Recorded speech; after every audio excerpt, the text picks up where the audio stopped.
Apakah rancangan undang-undang tentang usul inisiatif Badan Legislasi DPR RI tentang Provinsi Daerah Khusus Jakarta dapat disetujui menjadi rancangan undang-undang usul DPR RI? Terima kasih.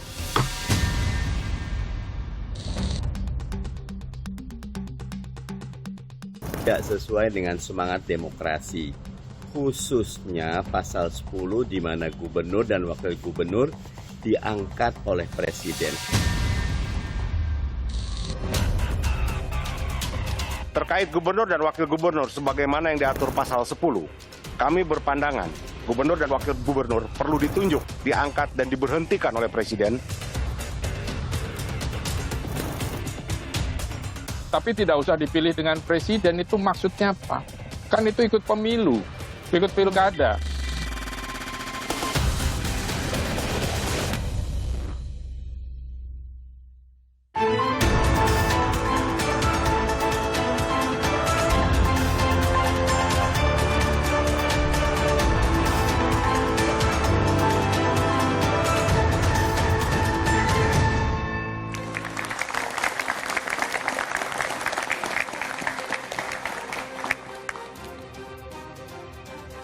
Selamat malam saudara, rancangan Undang-Undang Daerah Khusus Jakarta telah disetujui 8 dari 9 fraksi di sidang paripurna DPR RI.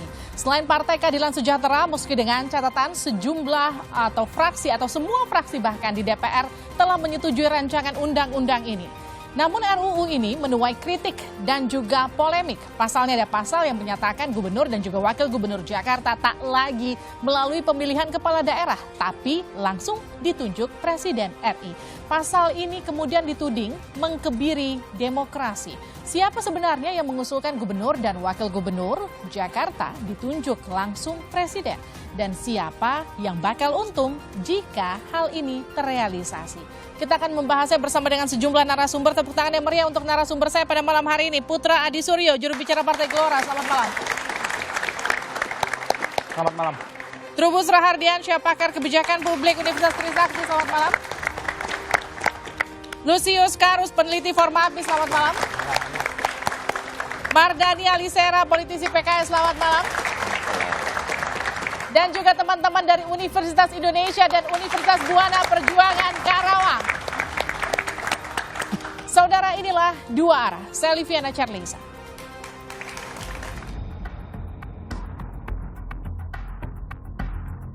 Tentang Provinsi Daerah Khusus Jakarta yang menyatakan 8 fraksi setuju dan 1 fraksi yaitu fraksi PKS menolak.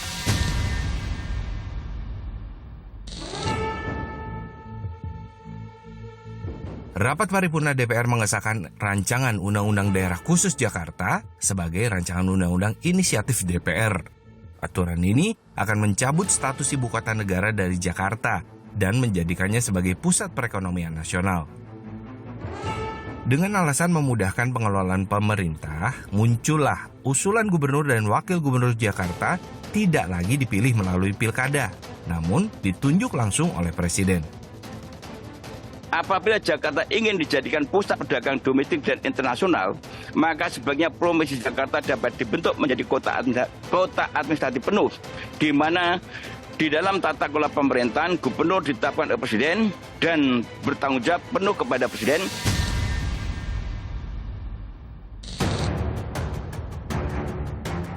Tapi aturan ini menuai penolakan karena dianggap mengebiri demokrasi.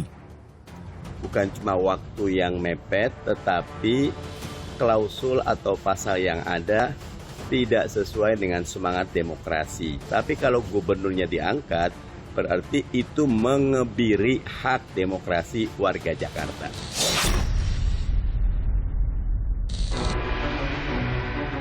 Sementara Menteri Dalam Negeri Tito Karnavian mengatakan gubernur dan wakil gubernur tetap dipilih.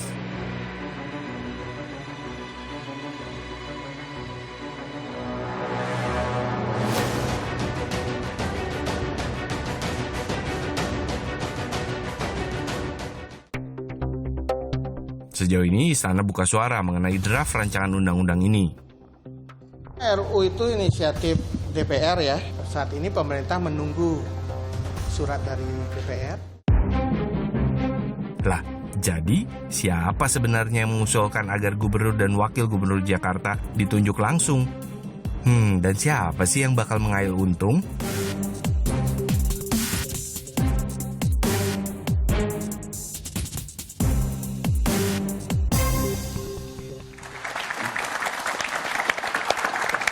Kita langsung mulai dua arah pada malam hari ini. Saya langsung ke Bang Mardhani. Setiap atau hampir semua fraksi setuju dengan RUU daerah khusus Jakarta. Tapi kenapa PKS satu-satunya menolak? Dari 9, 8 setuju, 1 PKS menolak. Sebetulnya ini konsisten ya. Sejak Undang-Undang 3 2022 tentang IKN, cuma PKS yang nolak. Sekarang turunannya PKS juga menolak, tapi dengan banyak catatan. Catatan paling utamanya pasal 10 tadi, di mana gubernur, wakil gubernur diangkat oleh presiden, walaupun diajukan 3 nama oleh DPRD. Tetap saja kami menganggap itu mengebiri hak demokrasi warga Jakarta. Kenapa? Kalau Jakarta, kota yang paling maju, paling beradab, paling berpendidikan, paling open mind saja diperlakukan dengan semena-mena, dihapus hak demokrasinya, apa yang akan terjadi dengan kota-kota yang lain? Nah, karena itu PKS menolak rancangan undang-undang ini. Mas Suryo, dengan ditunjuk langsung presiden mengkebiri hak demokrasi warga Jakarta, respon Anda? Saya harus mendudukkan dulu masalahnya, Mbak. Ini adalah RUU inisiatif DPR RI yang sudah ditetapkan sebagai inisiatif DPR RI di paripurna. RUU itu kan bisa diusulkan oleh eksekutif, presiden, atau oleh DPR, salah duanya. Kami, Partai Gelora, tidak ada di dalam. Kami baru akan menyusul teman-teman itu di pemilu 2024. Nah, kami dari Partai Gelora yang walaupun belum di dalam, pertama mengapresiasi pengesahan RUU daerah khusus Jakarta, namanya menjadi daerah khusus Jakarta karena masih meninggalkan asas kekhususan pada DKI. Mengapresiasi bahwa kemudian Jakarta masih dihargai sebagai daerah khusus dan tidak diserahkan kepada Undang-Undang 23 2014 tentang pemerintahan daerah. Kalau seandainya diserahkan kepada Undang-Undang 23 2014, artinya negara tidak lagi merekognisi sejarah DKI sebagai daerah khusus. Artinya dengan RUU khusus kami sangat mengapresiasi. Yang kedua, apakah mungkin pertanyaan tadi ada konsep asimetrik desentralisasi? Bahwa ada treatment yang berbeda yang berlaku di wilayah negara kesatuan Republik Indonesia. Itu dimungkinkan berdasarkan ketentuan Undang-Undang Dasar 1945 pasal 18B ayat 1 yang menyebutkan bahwa negara mengakui dan menghormati satuan-satuan pemerintahan daerah yang bersifat khusus atau istimewa yang diatur dengan undang-undang. Tapi Bang Mardhani tadi katakan kalau ini kemudian diatur semuanya mengkebiri hak demokrasi warga Jakarta. Yang saya kritik dari teman-teman PKS bukan tentang poin pasal 10. Saya belum masuk ke pasal 10. Dari 9 fraksi ada 8 fraksi yang menyetujui sebagai RUU. Ingat, sebagai RUU. Setelah itu kemudian akan diserahkan kepada presiden. Presiden membuat surprise, namanya mengirimkan menterinya untuk membahas, masih jauh. Penolakan dari teman-teman PKS terhadap RUU secara keseluruhan itu adalah pembangkangan terhadap undang-undang. Karena undang-undang ini adalah perintah daripada Undang-Undang IKN pasal 42 yang mengatakan bahwa setelah 2 tahun wajib membentuk Undang-Undang DKI. Bagaimana hancurnya negara jika ada 2 undang-undang yang mengatakan 2 ibu kota? Bang Mardhani dulu tanggapi. Itu tidak boleh ditolak. Saya jawabnya sederhana. Waktunya masih sampai Februari dan kami perlu menolak karena isinya sangat tidak sesuai. Kalau tidak ada penolakan, tidak ada keramaian seperti ini.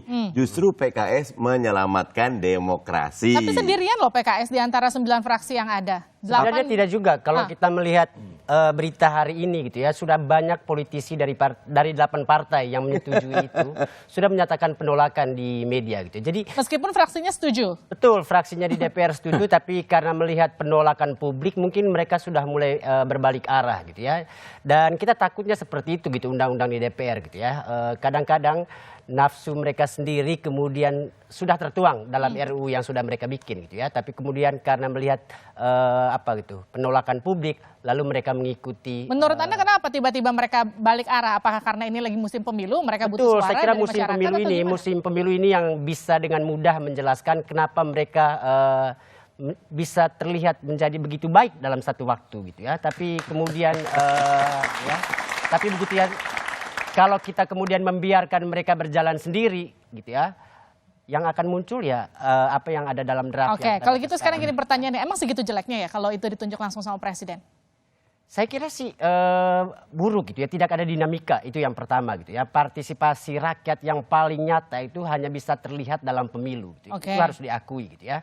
Selain itu rakyat itu atau mahasiswa hanya dibiarkan berdemonstrasi tanpa kemudian punya kepastian apakah aspirasi itu akan direspon gitu ya. Hanya dalam pemilu kemudian rakyat bisa secara penuh menunjukkan mandatnya sebagai pemilik negara ini. Lalu kalau itu dicabut, di mana lagi ruang bagi rakyat DKI ini untuk menentukan atau menunjukkan jati dirinya? Pak Trubus setuju Pak? Saya tidak setuju itu seperti itu. Karena kalau dikatakan ruang demokrasi nggak ada, terus DPRD itu dipilih oleh siapa?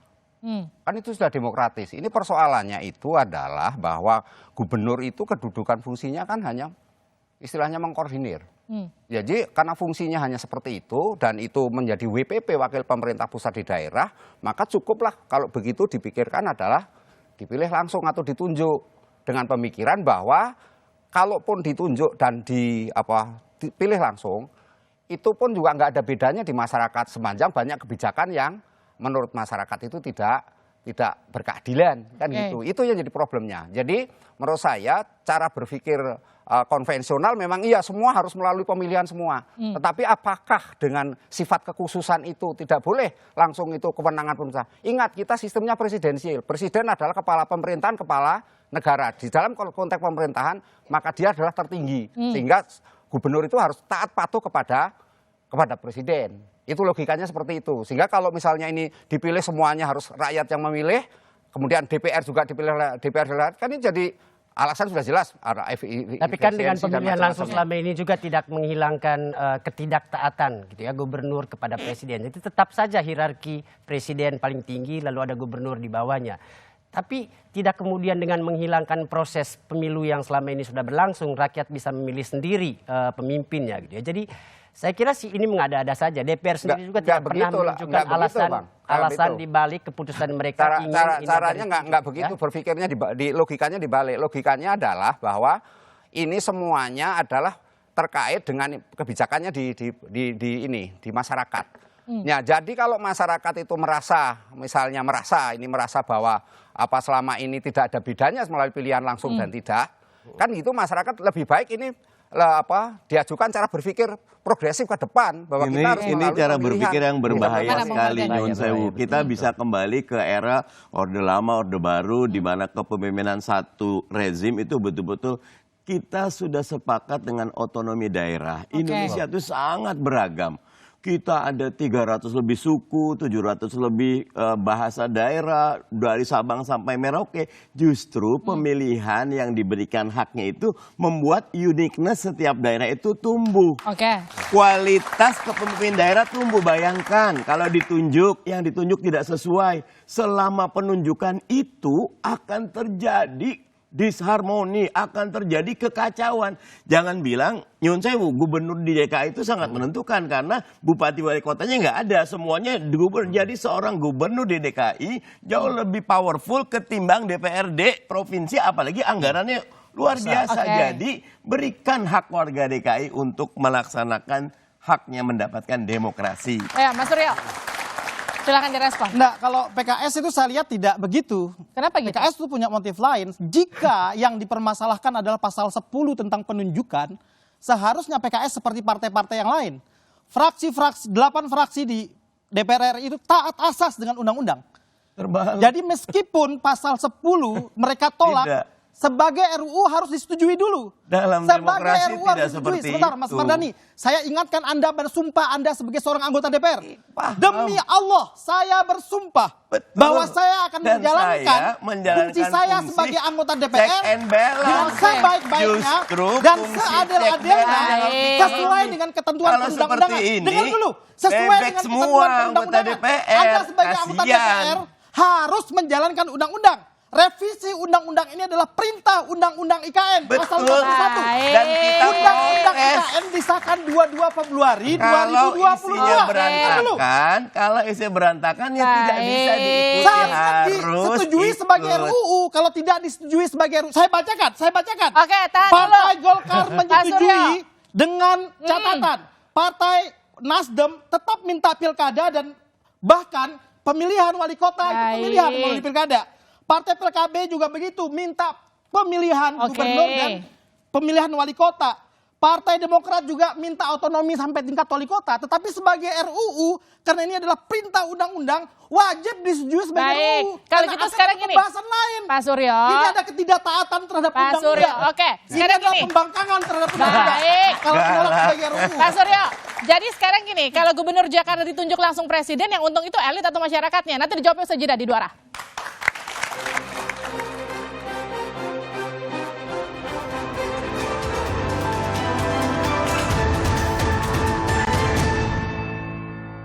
Ini ironis, kota yang warganya sangat matang dalam berdemokrasi, seharusnya kota yang menjadi percontohan untuk kebebasan berdemokrasi.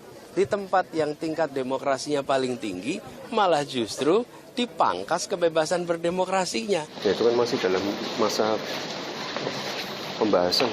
Iya, ada dugaan bahwa ini akan menguntungkan beberapa orang. Mungkin Mas Gibran tidak menanggapan soal ini. Menguntungkan siapa? Ya, beberapa mungkin kan kemarin asumsinya seperti itu. Enggak, pemilihan langsung aja. Ya, kalau itu sudah diputuskan di dalam undang-undang ya itu mengikat jadinya. Kalau saya sih enggak mempersoalkan itu karena DPR kan udah lama berdebat kan bersama pemerintah. Lalu kesimpulannya itu karena mungkin DKI dianggap khusus kan, daerah khusus Jakarta.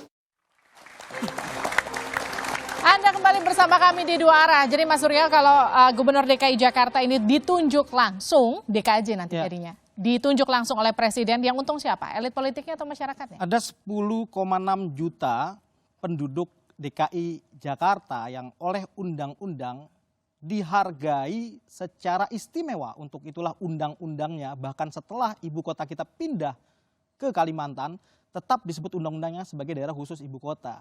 Kenapa sebuah daerah boleh ditreatment secara berbeda? Karena ada kekhususan. Ini yang penting harus kita jelaskan dulu bahwa apa kekhususan DKI yang diatur di dalam RUU ini. Yang pertama bahwa Jakarta adalah pusat perekonomian nasional. Yang kedua, menjadi kota global sebagai pusat jejaring bisnis antara Indonesia dengan antar kota yang lain. Dan yang ketiga adalah kekhususannya adalah sebagai kawasan aglomerasi wilayah Jabodetabek. Jadi untuk wilayah tata ruang itu diatur bersama.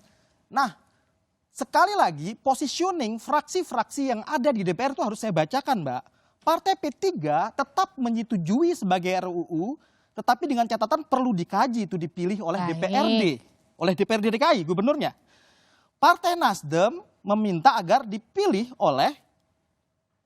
dipilih secara langsung, baik gubernur ataupun wali kota dan bupati. Artinya adalah fraksi-fraksi itu taat asas. Meskipun dia menolak penunjukan, tetapi dia tetap menyetujui sebagai RUU karena ini perintah pasal 41 Undang-Undang IKN ayat 2 yang mengatakan Undang-Undang DKI itu harus direvisi pasca terbentuknya Undang-Undang IKN dalam waktu 2 tahun. 22 Februari 2022 Undang-Undang IKN, maka akhir masa pembahasan undang-undang ini harus sudah menjadi undang-undang adalah tanggal 22 Februari 2024. Nah, siapa yang diuntungkan? Positioning kami Partai Gelora ketika ibu kota dengan asas kekhususannya sebagai daerah administrasi karena sebagai ibu kota sudah hilang dari DKI, kemudian diganti asas kekhususannya sebagai pusat perekonomian nasional, maka bagaimana cara menentukan pimpinan Jakarta harus ditanyakan kepada 10,6 juta rakyat Jakarta. Hati-hati DPR di dalam asas formil, berkali-kali DPR itu dipatahkan di MK gara-gara asas formil pembuatan undang-undang salah. Bang Jadi Lusius, posisi tanggapi deh, Partai Bang Gelora Lusius. tentang pemilihan gubernur adalah seharusnya gubernur DKI tetap dipilih oleh rakyat Jakarta dan wali kotanya juga dipilih oleh rakyat Jakarta. Baik, Bang Lusius. Ya, saya kira sih sebagai sebuah RUU memang ini masih dalam tahap pembahasan di DPR ya. Persetujuan untuk menjadi RUU inisiatif DPR itu kan memang mengandaikan kesepakatan semua fraksi yang ada di DPR. Tapi kan dalam hal ini ada PKS yang menolak RUU ini sebagai RUU usul inisiatif DPR gitu ya. Saya kira tadi sudah dibicarakan oleh Bung Mardhani juga bahwa ini upaya PKS untuk memastikan sejak awal draft itu memang harus dibicarakan secara matang gitu ya. Dan ketidakmatangan itu mulai terlihat gitu ketika kemudian di DPR-nya sudah paripurna, 8 fraksi menyetujui, lalu 1 yang tidak yaitu PKS. Tapi kemudian kita membaca setelah ada penolakan dari publik gitu ya. Rame-rame tokoh dari 8 partai yang menyetujui RUU ini di DPR justru mengikuti sikap PKS gitu ya. Enggak, fraksinya mengatakan tidak setuju dengan penunjukan. Rata-rata fraksi pasal 10 itu ditolak, tapi sebagai RUU diterima sebagai RUU karena memang perintah undang-undang harus dijalankan. Ya, Tetapi penunjukan rata-rata nolak kok. Kan mestinya itu sudah sejak awal juga di Balek itu sudah dibicarakan. Saat pembicaraan draft RUU itu mestinya kesepakatan soal pasal-pasal yang masuk dalam Pembahasan itu RUU. di Panja dan Timja. Enggak, sejak draft detail itu Bang pembahasan Mardhani, setelah belum. pembahasan. Jadi, belum gimana? belum melibatkan pemerintah. Sabar dulu Bang Suryo. Nanti kalau kita lihat, makanya nanti belajar lagi ya. Kalau kita lihat kan Undang-Undang IKN itu inisiatifnya pemerintah. Kami PKS justru lebih setuju biarkan Undang-Undang Daerah Khusus Jakarta itu inisiatif pemerintah.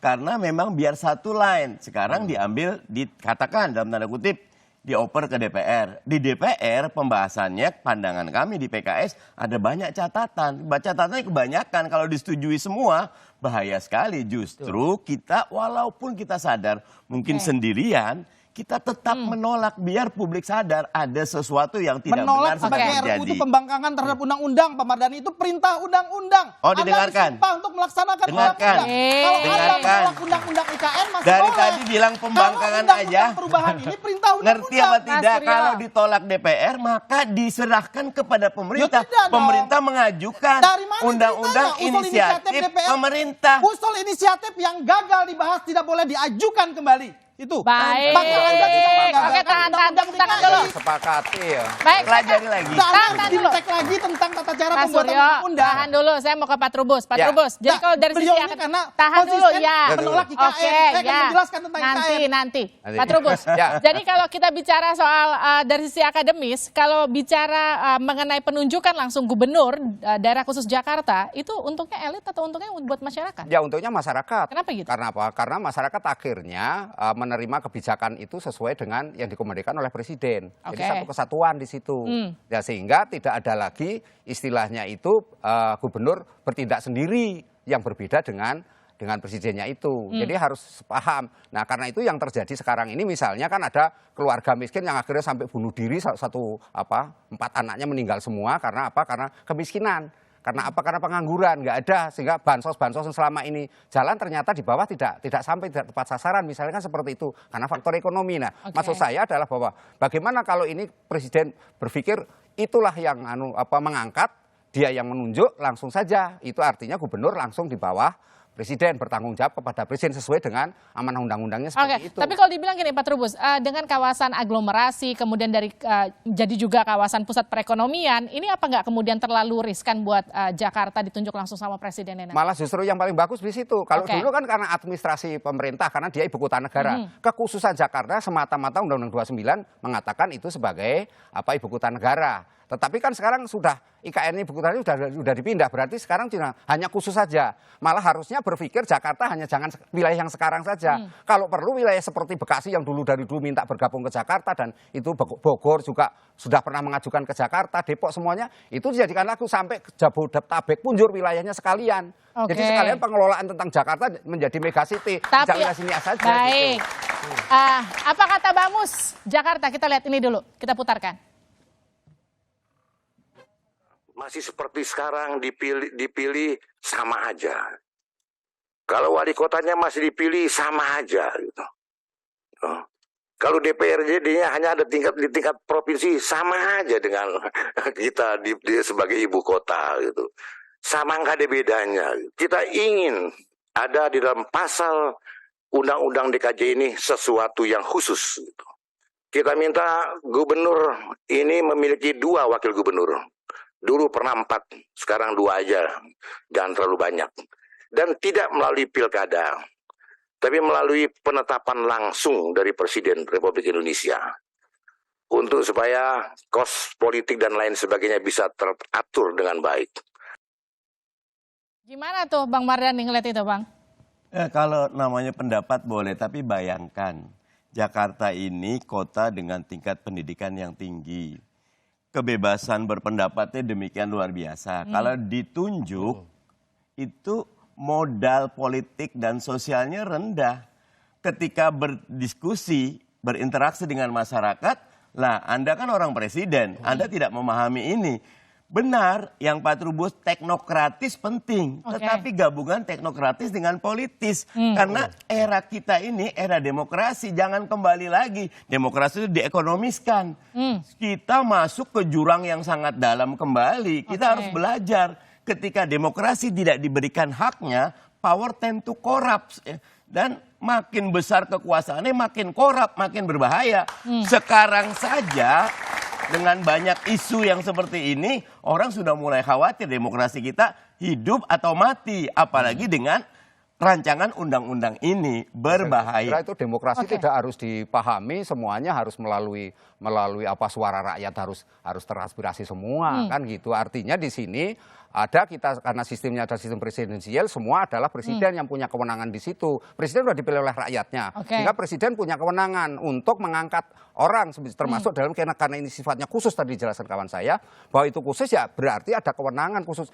DIY misalnya Jogja khusus misalnya istimewa dipilih langsung ditunjuk nggak masalah lewat undang-undangnya seperti itu. Nah sekarang Jakarta karena sudah nggak lagi ibu kota karena namanya DKJ, ya sudah pilih saja oleh presiden langsung di situ. Selesai kan? Artinya apa? Tinggal bagaimana nanti kebijakannya dalam rangka menuju sebagai kota bisnis, kota apa perekonomian dan kota pertumbuhan apa silahkan saja. Tetapi yang jelas adalah sudah tidak lagi sebagai ibu kota negara. Nah karena itu semuanya adalah menjadi pokok bagaimana kalau gubernur itu adalah dipilih. Artinya ditunjuk langsung oleh presiden begitu supaya kalau provinsi-provinsi lain nanti akan mengatakan hal yang sama gitu ya. Ini bukan ibu kota negara gitu ya. Kenapa kemudian gubernur di provinsi lain juga tidak ditunjuk aja sekalian gitu? Nah, kalau itu nanti ya, malah saya setuju kalau semua gubernur itu nggak usah pilihan langsung, nggak usah bilang tunjuk aja langsung semua gubernur, termasuk DKI Jakarta. Tapi Jakarta karena khusus, kita langsung ke Jakarta aja dulu, kita biar gitu. Tapi artinya gini, dengan segala resiko yang kemudian tadi Anda katakan, itu resikonya kan akan menyebabkan kemunduran demokrasi. Gimana? Nanti kita jawab usai jeda di luar.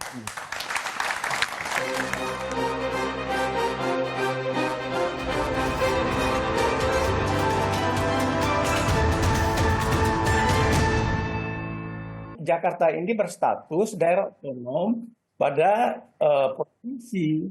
Jadi kalau formula, kalau dia daerah otonom pada tingkat provinsi, maka gubernurnya harus dipilih secara demokratis. Itu amanah konstitusi ya, pasal 18B. Kalau dia daerah administrasi atau dia otorita, itu lain pasal. Ya, daerah administrasi bisa saja ditunjuk. Tapi kalau otorita juga boleh saja presiden menunjuk. Tapi ini daerah otonom. Anda kembali bersama kami di Dua Arah. Saya langsung ke Pak Trubus. Pak Trubus, jadi kalau tadi Pak Johermansyah Johar itu mantan Dirjen Otda, dia mengatakan kurang lebih ya seperti itu. Itu intinya akan ada kemunduran demokrasi. Respon Anda? Iya, kalau saya bukan malah justru berpikir ini progresif kita. Artinya mengubah paradigma yang sudah saya menganggap sudah out of date. Ke depan kita harus berpikir bahwa kita sudah SPBE, sistem pemerintahan berbasis elektronik. Perpres nomor 95 itu. Terus sekarang ada lagi perpres mengenai satu data Indonesia. Itu 39. Artinya apa? Di sini semuanya nanti berbasis online. Sebagai kota perekonomian, berarti semuanya dasarnya ada pelayanan publik pakai elektronik, sistem digital yang berlaku di Jakarta. Karena itu menurut saya sudah tidak perlu lagi terlalu banyak organisasi, institusi-institusi termasuk di dalamnya adalah gubernur, tinggal mengkoordinasikan saja. Jadi beban gubernur tidak seberat yang dibayangkan seperti yang dulu-dulu. Justru nanti ke depan itu gubernur sudah tidak fungsinya hanya memfasilitasi, hanya sebagai ya tempat curhat kalau ada apa tidak disampaikan kepada pemerintah pusat. Begitu saja. Nah itu dia kemudian jadi kekhawatiran ketika kemudian pusat punya otoritas atau kekuasaan yang jauh lebih besar daripada sekarang. Dan memang itu yang harus diharuskan. Karena apa, kan sistem presidensial seperti itu bunyinya. Kita kan dulu sudah terlalu jauh memikirkan bahwa kita semuanya melalui pilihan, termasuk RT, RW, pilihan semuanya. Gubernur harus semuanya. Sekarang kalau untuk khusus ya boleh saja berbeda. Tidak semuanya harus seperti itu. Gitu. Jadi ya, harus berpikir berubah gitu loh menurut saya. Ya bagaimana di RUU itu kalau kita baca juga disebutkan bahwa daerah khusus ibu kota Jakarta itu nanti, bukan ibu kota ya, daerah khusus Jakarta itu nanti sifatnya otonom gitu ya. Bagaimana kemudian menjelaskan daerah yang otonom itu jika kemudian pemimpinnya saja ditunjuk gitu ya. Jadi saya kira sih ada banyak kontradiksi yang saya kira masih perlu didiskusikan lagi oleh DPR nanti dalam proses pembahasan gitu ya. Karena bagaimana misalnya menjamin bahwa gubernur atau orang yang memimpin DKI ini itu akan bisa memimpin Jakarta secara otonom jika pada saat yang sama nyawanya itu tergantung pada presiden. Tapi otonom itu tidak harus dipahami semua urusannya diurus sendiri. Tidak. Betul. Jadi otonom itu di situ ada pemberdayaan masyarakat. Ya, ini kan soal masyarakat kan punya kuasa, punya aspirasi yang harus diterima oleh gubernur. Nah, bagaimana aspirasi masyarakat itu nanti mau diterima lagi? Kan di DPRD sekarang DPRD sudah ada, DPRD dipilih. Justru ini sekarang penguatan DPRD sekarang ini. DPRD itu nanti akan menjadi pajangan saja Pak kalau nanti gubernur. Enggak bisa. Justru sekarang yang lalu iya pajangan, sekarang nanti ke depan DPRD DKI Jakarta justru yang berkuasa. Bagaimana mau berkuasa dia? Orang dia hanya dimintai pendapat saja soal calon gubernur selama DKI ini Jakarta. Selama ini pendapat makanya di dalam sekarang dalam penyusunan di RUU ini juga nanti DPR itu akan mengusulkan nama. Iya, mengusulkan nama, itu, ya. Makanya mana kewenangannya? Kalau cuma mengusulkan, tetap ada pengusulannya itu diartikan bahwa di situ DPR mewakili masyarakat itu menyampaikan kepada presiden ini loh calonnya yang ini kan di situ ada skornya 1, 2, 3 pengalaman. Sekarang pertanyaannya, sekarang dengan PJ dengan waktu sebelum PJ pilihan apa bedanya ke masyarakat? Justru itu dia penunjukan gitu. PJ itu kan juga dengan mekanisme yang sama gitu ya, perintah presiden bahwa DPRD bisa mengusulkan 3 nama. Ya. Faktanya ada banyak sekali nama yang diusulkan oleh DPRD akhirnya tidak dipilih oleh presiden. Yang dipilih karena 3 yang diusulkan 3, yang dipilih 1 kan gitu. Artinya dulu DPRD dikasih kewenangan 3, presiden punya kewenangan 1 yang sesuai dengan visi misinya presiden. Tapi itu kan PJ. Nah sekarang persoalannya kita ini adalah daerah khusus, dia gubernur khusus. Jadi ini gubernur rasa PJ nanti? Iya, tidak sama PJ, kekuasaannya nanti adalah karena dia khusus sehingga dia semuanya ada di tangan presiden, semuanya adalah koordinasi ke bawah. Karena yang lainnya sudah pemilihan langsung. Tidak apa-apa khusus dalam ini. Karena kita toh sistem pemerintahan berbasis elektronik semuanya layanan publiknya dengan cara tapi yang tersisa itu tetap saja apa yang disampaikan oleh Pak Anies tadi gitu ya. DKI ini adalah panggung nasional gitu ya. Tempat di mana kemudian orang bisa mengacu soal kemajuan demokrasi gitu ya. Dan juga pemilih DKI Jakarta ini lumayan cerdas atau rasional gitu ya. Lalu mau kemana? Nggak bisa kalau mengatakan Jakarta lebih rasional, tempat lain juga lebih rasional gitu. Jawa Barat juga rasional, Banten juga. Tetapi kita kan selama ini memang media itu lebih menyoroti karena ibu kota. Betul. Jadi lebih sorotannya media, kepakaran saya sebagai orang yang selama ini menekuni Jakarta, memang di situ Jakarta selalu lebih. Tapi sebenarnya dalam demokrasi semuanya sama. Artinya yang di Jawa Tengah juga sama. Ya kan artinya di situ muncullah pemimpin yang lebih unggul. Apakah kalau di Jakarta kemudian pemimpinnya lebih unggul sampai ke tampil ini? Enggak juga gitu. Justru orang-orang seperti yang dari daerah seperti Pak Jokowi juga dulu dari orang daerah juga jadi pemimpin nasional. Jadi kita nggak usah berpikir sampai mengkota bahwa ini semuanya harus melalui otonomi itu semuanya urus gitu loh. Jadi sebenarnya yang khusus dari Jakarta itu adalah rakyatnya, masyarakat adat Betawi. Betawi itu adalah satu monumen memori kolektif bangsa tentang heterogenitas, tentang kesatuan kita, tentang kosmopolitan, tentang keterbukaan kita, tentang egalitarianisme negara kesatuan Republik Indonesia itu harus dipertahankan. Jadi tentang pemilihan itu memang harus ditanyakan kepada kehendak rakyat DKI. Bagi kami kehususan sebagai pusat perekonomian nasional, sebagai kota global tidak cukup argumentatif, meskipun itu dibolehkan berdasarkan pasal 18B ayat 1 Undang-Undang Dasar 1445, tetapi tidak cukup bisa untuk mematahkan pasal 18 ayat 4 Undang-Undang Dasar 1945 bahwa gubernur, wakil gubernur, bupati, wakil bupati, wali kota dipilih secara demokratis. Jadi positioning kami setelah DKI tidak lagi menjadi ibu kota, dia diserahkan kepada rakyatnya. Jangan mengabaikan hak rakyat. Itulah maksud saya, kenapa saya keras tadi kepada PKS, karena menolak RUU-nya. Jadi maksud Anda sementara setuju? ini adalah perintah undang-undang. Wajib selesai ini undang-undang pada saat 22 Februari 2024. Kalau Anda tidak bisa selesaikan itu, berhenti dari DPR, Gelora akan mengganti Anda di parlemen. Ini kewajiban undang-undang untuk diselesaikan sampai 2 Februari. Kalau Anda mengatakan timeline tadi tidak akan mungkin selesai, harus diselesaikan, itu perintah undang-undang. Ketika IKN itu sudah menjadi undang-undang, satu saja yang harus dilakukan oleh Pak Mardhani, yang walaupun pada saat mengajukan itu menolak, harus mematuhi. Itu taat asas sebagai warga negara. Warga negara saja ketika sebuah undang-undang masuk ke dalam lembaran negara, itu dipandang sama tahu. Gitu loh. Tahan dulu. Jadi Pak, ide diangkat semuanya buat saya berbahaya, Pak. Karena lagi-lagi salah satu yang tidak bisa ditiadakan di negeri ini Bhinneka Tunggal Ika. Bayangkan 78 tahun kita merdeka, ketimpangan segala macam. Kalau semuanya diserahkan ke pusat, ke presiden sebagai satu institusi, berbahaya. Kita menyerahkan ini satu kereta besar kepada seorang masinis yang sangat berbahaya. Poinnya Pak Mardhani menolak akan ada undang-undang khusus Jakarta gitu. Dulu, saya jawab yang ini dulu. Nanti kita kesana ya. Tenang aja. Gelora tenang aja, PKS nggak level lah Gelora. Enggak, kalau PKS nggak bisa selesaikan ini, biarkan Gelora yang ganti di parlemen gitu loh. Monggo aja kalau rakyat mau, kita lihat. Nah, jadi saya tetap demokrasi ini berdarah-darah, kita dapat demokrasi ini 98 ketika otonomi, salah padanan dari demokrasi kalau kita lihat itu otonomi daerah. Otonomi daerah itu apa? Memberikan hak kepada tiap warga, uniqueness. DKI beda sama Jawa Barat, benar. Jawa Barat beda sama Riau, benar. Riau beda sama Maluku, benar. Maluku beda sama Papua, benar. Karena itu jangan disamakan. Lah kenapa ditolak RUU-nya? Ketika diberikan kepada presiden, berbahaya sekali. Kita menolak demokrasi. Demokrasi, otonomi daerah, merit system, itu dasarnya kita. Di undang-undang ini kenapa PKS menolak, catatannya banyak sekali. Kalau catatan banyak kita terima, solusinya apa kita kalau nggak ada undang-undang di DKI? Kalau kita sudah menolak, orang akan paham. Kita paham, 8 akan terima.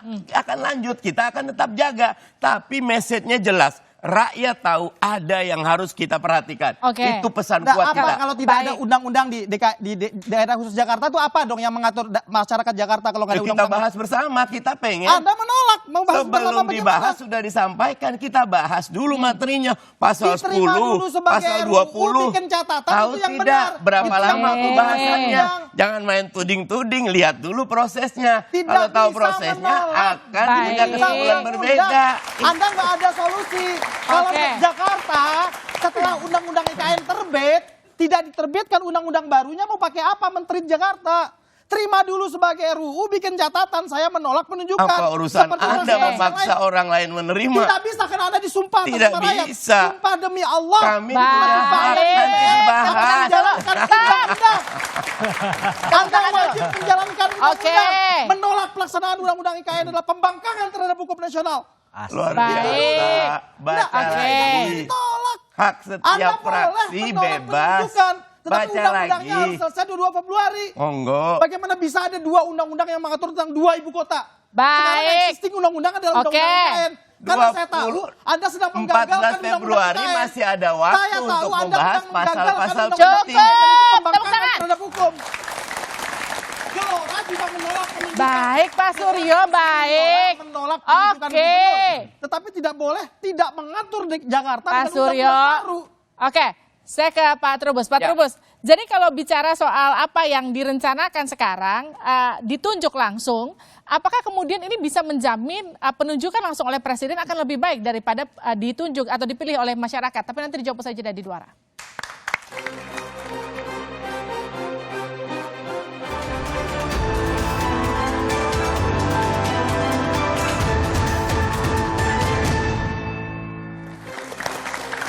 Anda kembali bersama kami di Dua Arah, saya ke Pak Trubus. Jadi apa jaminannya kalau ditunjuk langsung sama presiden akan lebih baik daripada dipilih sama masyarakat? Jaminannya adalah keputusan masyarakat. Masyarakat akan lebih tertata, ya kan, tidak terpolarisasi oleh kepentingan-kepentingan politik, tidak terjadi benturan-benturan seperti yang terjadi pada 2017.